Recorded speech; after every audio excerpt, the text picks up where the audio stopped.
Yes, sir.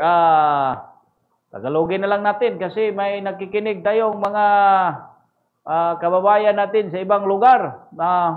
Sir, gusto lang nating alamin kasi mayroon tayong mga observation. Ano pong reaksyon ninyo?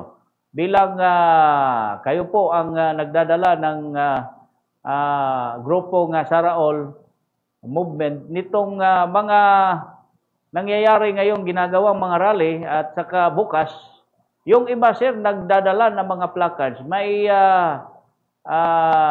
may picture ho si Vice President Sara at saka yung kapatid niyang si Pulong. Ito ba'y legit sir sa tingin ninyo na itong mga taong ito ay talagang ito ipanawagan ng accountability?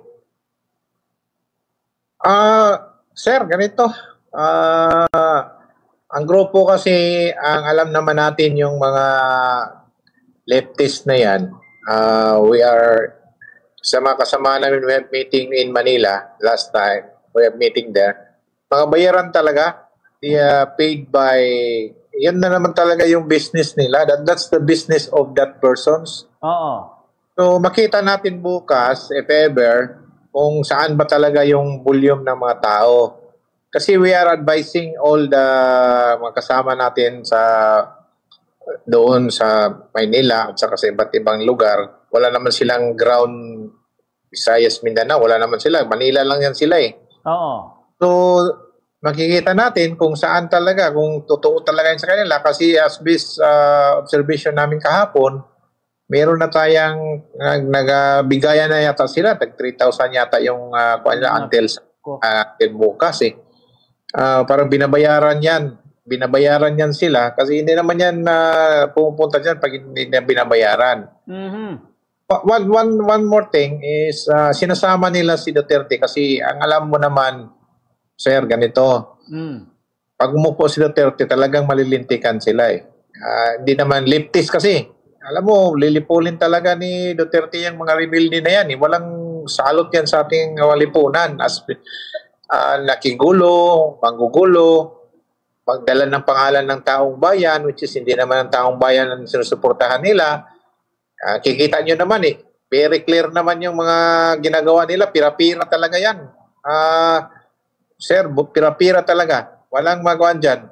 So, ibig sabihin, sir, kailangan sa mga tao na magmatsyag kung anong grupo talaga ang kanilang pwedeng samahan sa ganitong mga usapin at ganitong mga rally. Yes sir, we are advising na.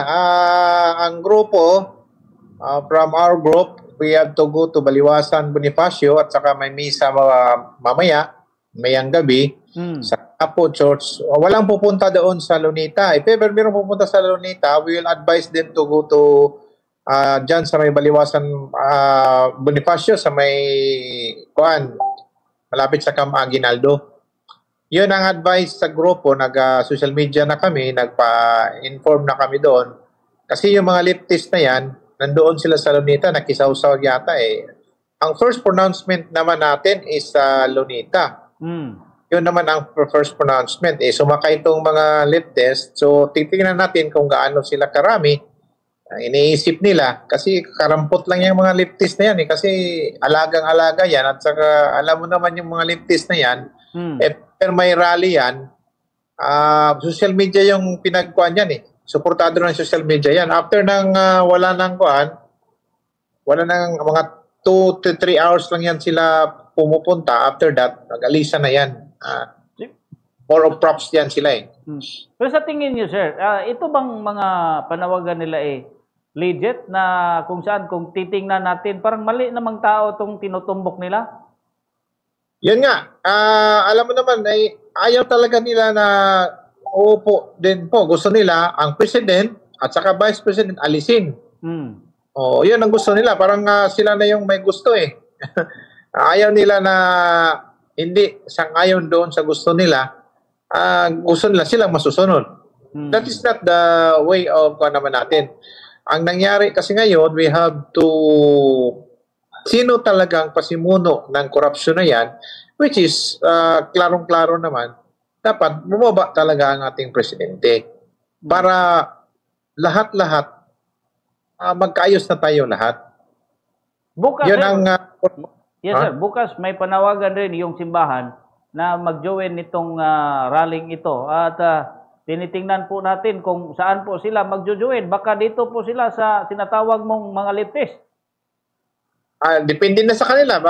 Ang alam namin na join din yung ating mga kaibigan sa Iglesia ni Cristo. At saka, so marami namang join doon sa grupo. At least we have different transport group na doon sa atin. Sasama din sila. Titingnan natin kung anong mangyayari doon bukas. But isa naman yung panawagan eh. We have to one goal naman ang kuha natin. Ang mangyayari dyan, pananagutin naman nila. Sa kanila rin, same naman ang purpose na yon. Pananagutin yung kuha nila, si President. Pareho lang naman ang goal.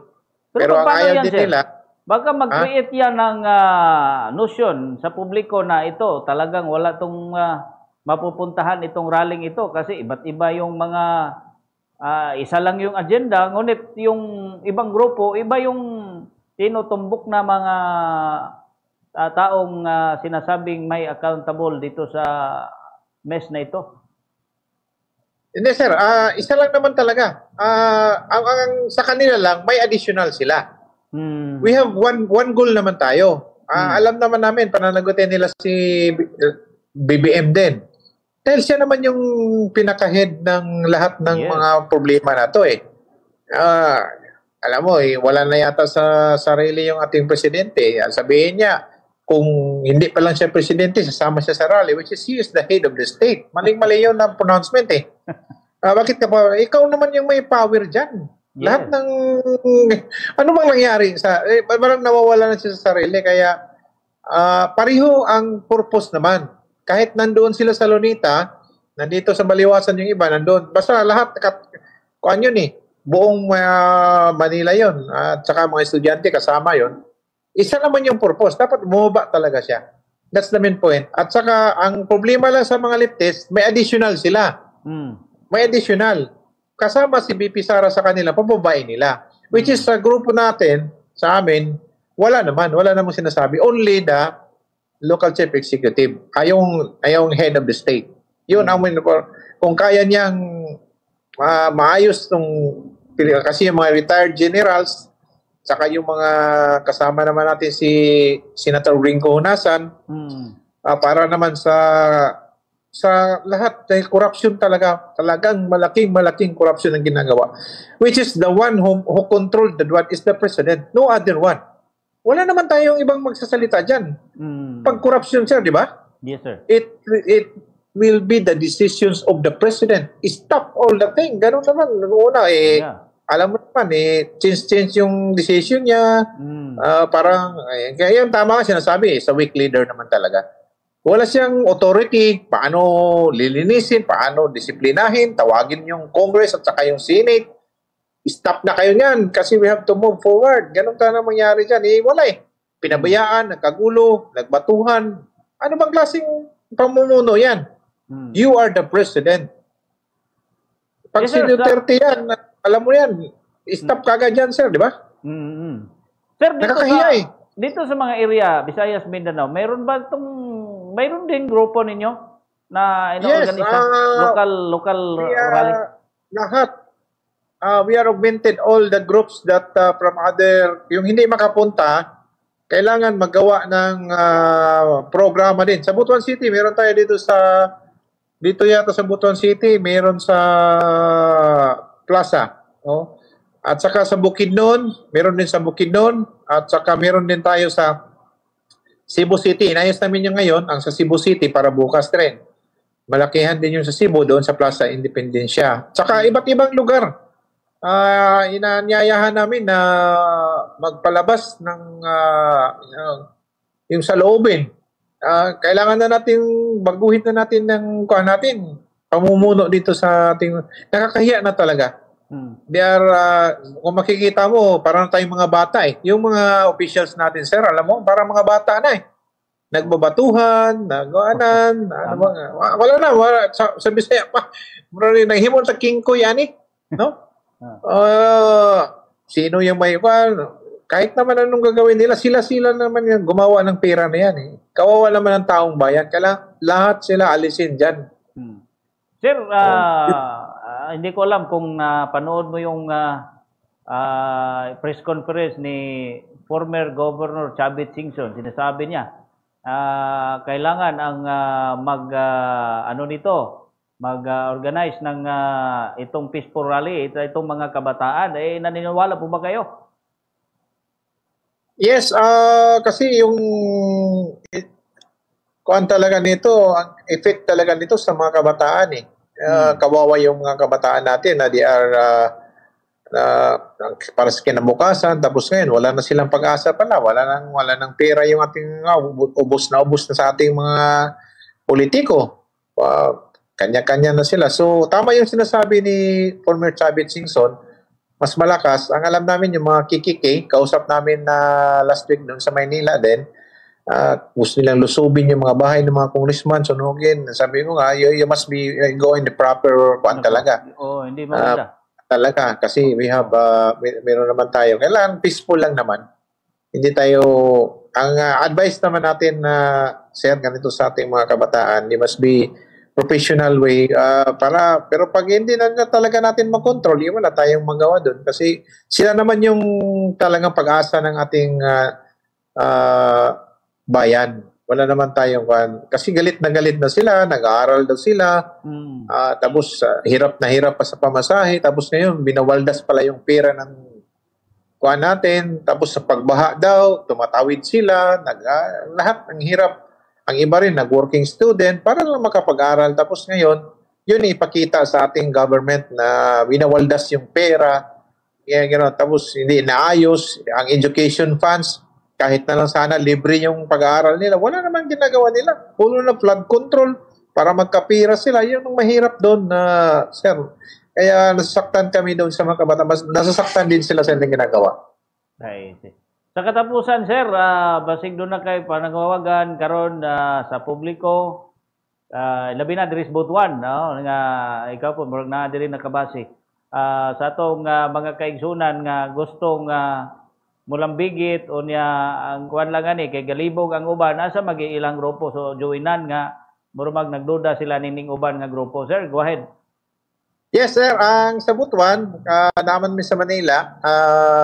We are in Manila naman. Sinabihan ko na yung mga kasama natin dyan na sa atin yun. Organize yun sa atin from, alam ko na si Ma'am Jayla dyan at saka yung mga grupo. Sama-sama tayo doon. Nandun ng mga natin, mga spokesperson dyan. Inayos naman yan. Sa atin yan, at sa alam naman natin, walang mga leftist dito sa Butuan. Kukunti lang yan. Pag nandito yan, kakainin yan taga Butuan City. Ganon din talaga yan. Okay yan sa atin, nasasama tayo, at saka lahat-lahat. Basta doon sa mga lugar na alam naman namin na walang masyadong nationwide yung mga leftist na yan They are only particular to the big cities, at saka kukunti lang naman talaga sila. Arira lang taman-tangan yung mga leftist na yan. Sigigulo lang yan sila. Marami tayo from Bukidnon, sa Palumpon Liti. Iikot yan lahat sa Davao. Malaki yung sa Davao rin. Nation talaga tayo na pupalabas ng kasalooban natin. Sama-sama kayo dyan sa Butuan. Hopefully, at saka mag-update din kami sa inyo. We are in bukas, doon kami sa Manila Hotel. We have a meeting there. If ever, din kami sa inyo, maka-update ang ano yung nangyayari dito sa Maynila. Salamat kayo, Engineer Jorik Gabino, sir. Sa gayon, nga kaubang ka na mas Bombo Radio karong orasa. Thank you. Thank you. Salamat po, sir. Salamat. Salamat kayo.